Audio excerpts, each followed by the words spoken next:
બે round firing થયાની ઘટના સામે આવી છે। આશીર્વાદ સોસાયટી નજીક આ ફાયરિંગની ઘટના બની છે। ગેટ નંબર 4 પાસે ફાયરિંગ થયું છે। ફાઇનાન્સર પર બે રાઉન્ડ ફાયરિંગ થયા છે। ઓફિસની બહાર કાચ પર બે રાઉન્ડ ફાયરિંગ થયા જ્યારે બે લોકો બાઇક પર આવ્યા હતા। ઉધના પોલીસ ઘટના સ્થળે હાલ પહોંચી ચૂકી છે। એક બુલેટ ઓફિસમાં પ્રવેશી હોવાનું પણ સામે આવી રહ્યું છે જ્યારે આ ઘટનામાં કોઈને જાનહાનિ ન થયાના સમાચાર સામે આવી રહ્યા છે।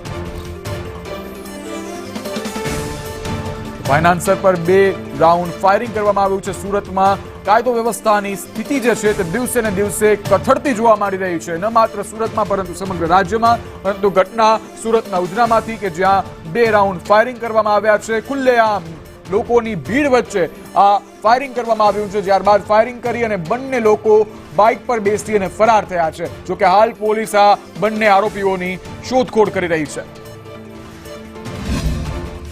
टाउनशिप उतना आराध्या कॉर्पोरेशन एमनी ऑफिस से બે શખ્સ ગાડી લઈને આવેલા હતા અને પાછળવાળોથી ગાડી પર બેસેલો શખ્સ ઉતર્યો અને બંદૂક કાઢી ગોલ ફરાવી ફાયરિંગ કર્યું ઝાડ પર વાગીને ગોળી અંદર ગઈ છે। ઓફિસના અંદર કાચની અંદર ગઈ છે અને સાહેબના ઉપર ફોટો હતો।